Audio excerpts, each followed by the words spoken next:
Hello students, I am once again back and आज मैं आई हूँ एक न्यू चैप्टर के साथ जिसका नाम है आर चेंजिंग अर्थ। अब मैम इस चैप्टर में है क्या? तो इस चैप्टर में हम पढ़ने वाले हैं अर्थ की नीचे जो मूवमेंट होता है उसके बारे में। इसलिए किसी किसी के बुक में ये चैप्टर का टाइटल भी दिया हुआ है अर्थ्स मूवमेंट्स या अर्थ्स मेजर लैंडफॉर्म्स। तो चलो देखते हैं क्या पढ़ना है। तो शुरू करते हैं हम वेगनर्स थ्योरी ऑफ कॉन्टिनेंटल ड्रिफ्ट से। अब ये वेगनर्स थ्योरी ऑफ कॉन्टिनेंटल ड्रिफ्ट क्या है, ये तो पहली बार नाम सुने हैं। तो बताती हूँ, सब्र करो। एल्फ्रेड वेगनर जो थे ना, एक जर्मन मीटियोरोलॉजिस्ट थे।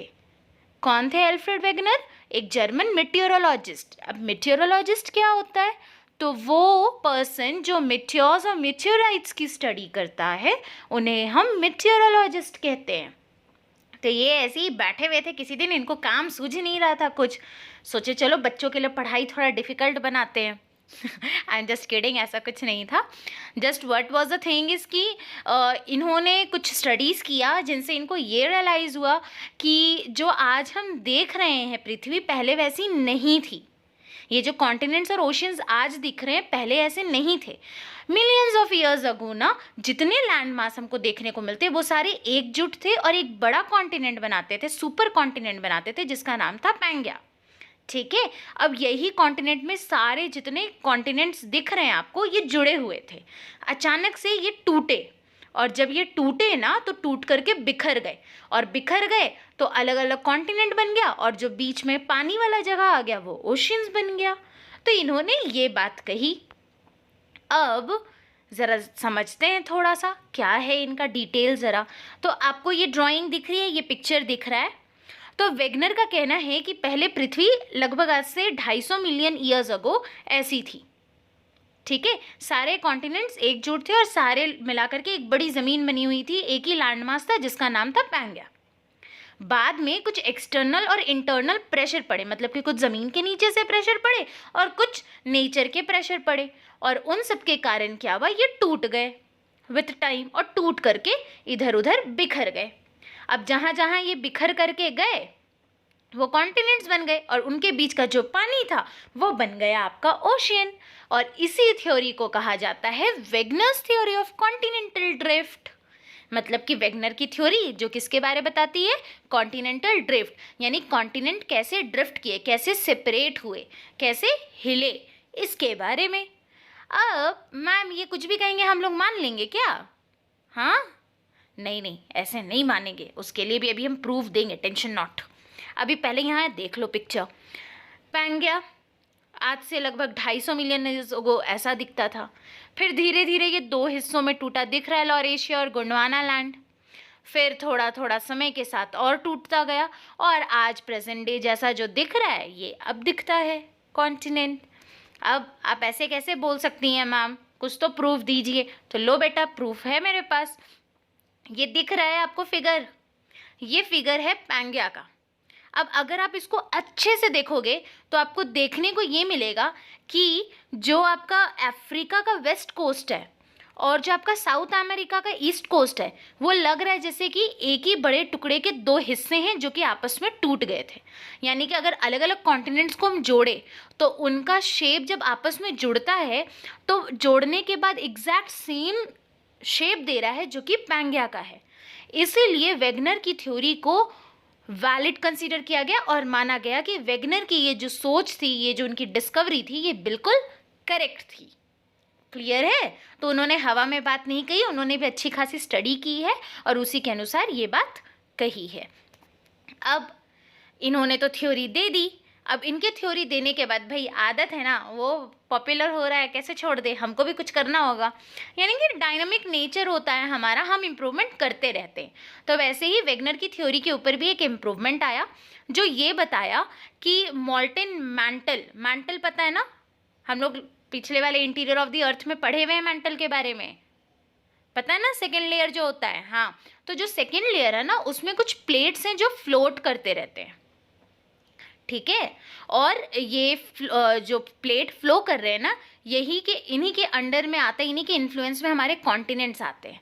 और इसी के कारण जो हमारे कॉन्टिनेंट्स हैं वो मूव करते हैं। यानी कि इन्होंने एक थ्योरी दी जिसको नॉर्मल से ऐसे समझो कि ये कहना ये चाह रहा है थ्योरी ऑफ प्लेट टेक्टोनिक कि धरती के नीचे मैंटल रीजन में कुछ प्लेट्स हैं, वो प्लेट ना हर वक्त मूव करते रहते हैं। तो जब वो मूव करते हैं ना तो उसके कारण धरती में भी कुछ मूवमेंट मिलते हैं, शो होते हैं, वो ये कहता है। अब थोड़ा डिटेल में पढ़ते हैं इस थ्योरी के बारे में। तो पहला चीज़, अर्थ का क्रस्ट जो है वो प्लेट्स का बना हुआ है, जिसे हम टेक्टोनिक प्लेट नहीं तो लिथोस्फेरिक प्लेट्स कहते हैं। क्या कहते हैं? टेक्टोनिक प्लेट्स नहीं तो लिथोस्फेरिक प्लेट्स। अगर बात करें तो ये 7 मेजर प्लेट्स हैं और कुछ माइनर प्लेट्स हैं, और ये सारे फ्लोट करते रहते हैं। हाँ, बट इनका जो फ्लोटिंग स्पीड है वो बहुत कम होता है, ठीक है। ये कंटिन्यूसली मूव करते हैं, बट मतलब समझो ना कि पूरे एक साल में शायद ही कुछ मूव करेंगे, लाइक दैट। और हाँ, ये जो मूवमेंट होता है ना, ये कुछ इंटरनल, मतलब धरती के नीचे क्या है, मेंटल वाले रीजन में और कोर वाले रीजन में बहुत ज़्यादा गर्मी है, तो इस गर्मी के कारण भी इनमें मूवमेंट देखने को मिलता है। और जब ये मूव करते हैं तो उसके कारण कुछ नेचुरल एक्टिविटीज़ होती है, जैसे कि अर्थक्वेक आता है तो क्या होता है, धरती हिलती है ना, तो एक्चुअली जो नीचे में प्लेट्स हैं वो मूवमेंट शो कर रहे होते हैं, ठीक है। इसी के कारण आपको धरती हिलती दिखती है। तो यहाँ तक समझ में आ गया है? हाँ, एक बार रिकैपुलेट करें कितना बताया अभी तक। मैंने बताया एल्फ्रेड वेगनर आए, उन्होंने बताया कि पहले आज से लगभग 250 साल पहले जो लैंड मासेस, आपको जो कॉन्टिनेंट्स दिख रहे हैं ऐसे नहीं थे, वो सारे एक जुड़े हुए थे और एक सुपर कॉन्टिनेंट बनाते थे जिसका नाम था पैंगेआ। बाद में क्या हुआ, कुछ मूवमेंट्स के कारण वो टूट गए, कुछ फोर्सेस के कारण, और टूट करके अलग अलग कॉन्टिनेंट्स बन गए और उनके बीच का पानी बन गया ओशन। फिर इनकी थ्योरी को इम्प्रूव किया थ्योरी ऑफ प्लेट टेक्टोनिक, जो ये कहा कि धरती के नीचे अर्थ क्रस्ट जो है हमारा वो लिथोस्फेरिक प्लेट्स का बना हुआ है और ये प्लेट हर वक्त मूवमेंट करता रहता है। उसी का इन्फ्लुएंस हमारा कॉन्टिनेंट्स एंड ओशियंस है। अब ये मूवमेंट करता क्यों है? तो मूवमेंट ये करता है 2 फोर्सेस के कारण। एक होता है वो फोर्स जो बाहर से एग्जर्ट हो रहा होता है, इसे हम कहते हैं एक्सोजेनिक फोर्सेस, और एक ऐसा फोर्स है जो धरती के नीचे से एग्जर्ट हो रहा है, इसे कहते हैं एंडोजेनस फोर्सेस। एक्सो मतलब बाहर का, एंडो मतलब अंदर का, तो हो गया एक्सोजेनस और एंडोजेनस फोर्सेस। एक्सोजेनिक फोर्स ये अर्थ सरफेस पे एग्जर्ट होता है, एंडोजेनिक फोर्स ये अर्थ के अंदर ओरिजिनेट होता है। अब एक्सोजेनिक फोर्स में कौन कौन से आ जाएंगे भाई? तो एक्सोजेनिक फोर्स में जो बारिश हो रही है, जो तेज़ हवा चल रही है, होता है ना, तेज़ हवा चली तो एक पहाड़ बह गया, होता है ना, लाइक दैट। ग्लेशियर्स हो गए, सी वेव्स हो गए, ये कुछ बाहर के फोर्स हैं जो कि काम करते हैं इस थ्योरी पे।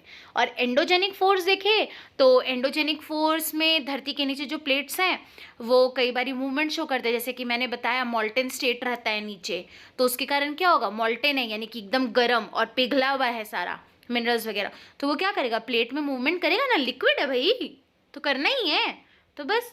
और एंडोजेनिक फोर्सेस के कारण ही हमें अर्थक्वेक और वोल्केनो एक्सपीरियंस करने का मौका मिल पाता है। तो चलो आज के लिए बस इतना ही। आई होप कि आपको जितना आज समझाया है समझ में आ गया है, और अगर समझ में आ गया है तो जल्दी जल्दी नोटबुक्स खोलिए एंड इन 3 क्वेश्चंस को सॉल्व कीजिए। आज के लिए बस इतना ही, इसके आगे हम लोग पढ़ेंगे नेक्स्ट वीडियो लेक्चर में। हाँ, बट अगर कोई डाउट रह जाता है तो कमेंट सेक्शन पे ज़रूर पूछना। थैंक यू, एंड अगर ऐसे ही वीडियोस चाहिए तो स्टे ट्यून टू अस।